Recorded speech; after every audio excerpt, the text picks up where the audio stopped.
Well, I am delighted to be here. Thank you so much for having me. Thanks so much for coming to this talk. And thanks for focusing the conference on this critically important issue. I really am appreciative of the Montana Wildlife Society for focusing on this issue. So I think of this as a kind of a momentous occasion. This may be the first time in history that a conservation organization that operates in some respects in the hunting sphere has ever even flirted with the notion that perhaps, just maybe, recruiting more hunters onto the landscape isn't what's best for the existing hunting community, is not what's best for wildlife, and is not what's best for the integrity of natural ecosystems. This is not a topic that could be addressed by any of the predominant sportsmen's groups, all of which have very close ties to the hunting industry. For those groups, the refrain has always been and will always be, we need to recruit more hunter customers to sell more products and collect more dues. The problem that the conference organizers have identified, cultivating respect for nature without destroying what we seek, is real. If what you seek is a harvest permit, those have become increasingly hard to come by in this state and around the country. If what you seek is solitude, you're not alone. There are literally dozens, if not hundreds, of peer-reviewed studies showing a negative relationship between crowding and hunter satisfaction, and between crowding and other outdoor pursuits. If what you seek is access to healthy wildlife populations, well, the science here too is clear. There's plenty of peer-reviewed scientific literature that shows that intense hunting pressure and other human disturbance has negative fitness consequences, reproductive fitness consequences for a range of wildlife species. And it also affects their spatial distributions, pushing them onto private lands where public land hunters can't get to them. According to the Montana Wildlife Society's website, your goal is to provide science-based information for policy and education. Well, I'd submit that this research that I just discussed is highly relevant research, and I very much encourage you to center your messaging and other actions around it. And what of cultivating respect? Well, I am deeply thankful that there is a tremendous amount of respect already among U.S. citizens that play no role in causing the destruction, at least in the sense that the conference organizers mean it. The majority of Americans oppose drilling for oil in the Arctic National Wildlife Refuge, despite the fact that next to nobody has ever been there. The majority of Americans oppose removing protection and selling off federal lands, despite the fact that the vast majority of Americans live their entire lives, rarely if ever, out of the sight of a building. We have hundreds of government agencies, laws, regulations, NGOs, all focused on environmental protection, on conservation, and on managing terrestrial and aquatic ecosystems. All of this funded by the taxpayer and donations. Does this mean we don't need to educate and advocate and do more? Definitely not. The problems are probably worse than they've ever been. I'm sure they are, environmentally and ecologically. But there are certain things that I believe that advocacy does not look like. I don't believe that it looks like supporting companies and nonprofits that make money selling tickets to a packed stadium. And I don't believe that it looks like the making or the viewing of hunting content. I think that hunting content is an access destroying machine. And this only exacerbates the problem, because the more we're packed on, more people, we lose access to public lands, the more packed we are on the public lands, right? So this is intricately tied to the problem that the conference organizers are focused on.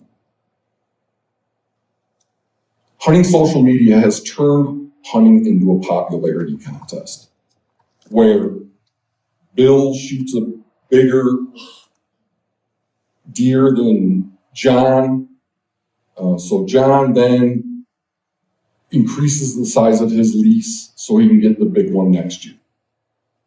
There are entire hunting shows based around the premise that they show you hunting content and then try to sell you or lease you the land where the content was generated. These are working landscapes that have been bought up and turned into exclusive hunting properties. And just because hunting content is filmed on public land, that doesn't mean that it doesn't feed into wildlife privatization. I've had people on my podcast and have reached out to me through email that took up hunting and leased land or gone hunting with leased land outfitters as a direct consequence of watching shows filmed on public land. When I, in my brain, roll the time back to the mid-1980s, and if I take out hunting television, cable hunting TV, and then I move the clock forward, let's leave out the YouTube nonsense, the Facebook, the Instagram, all that stuff. The access picture that emerges contemporarily is infinitely better. So I encourage you to do that mental exercise yourself and see what you come up with. Right now, around the state, we've got private landowners here and there that have illegally gated off access to land. I don't think this would have happened if it was not for hunting content and hunting media. Hunting content and hunting media has created a very competitive market for access to wildlife. And of course, you're going to have people that are willing to capitalize on that market any way they can, even if it's from dubious means.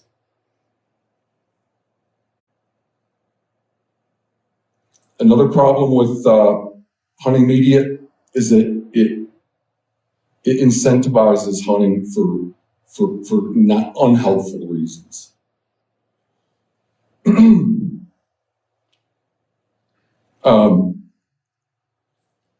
According to a 2018 poll of millennials, 40%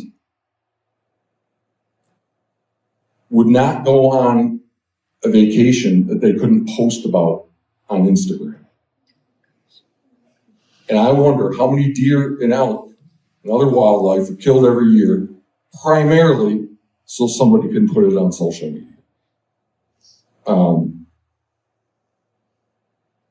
I believe that anytime that a true sports person has their experience compromised by somebody with a selfie stick or a GoPro strapped to their head or a camera crew trying to make statements about themselves and in a lot of cases sell products that injustice is served.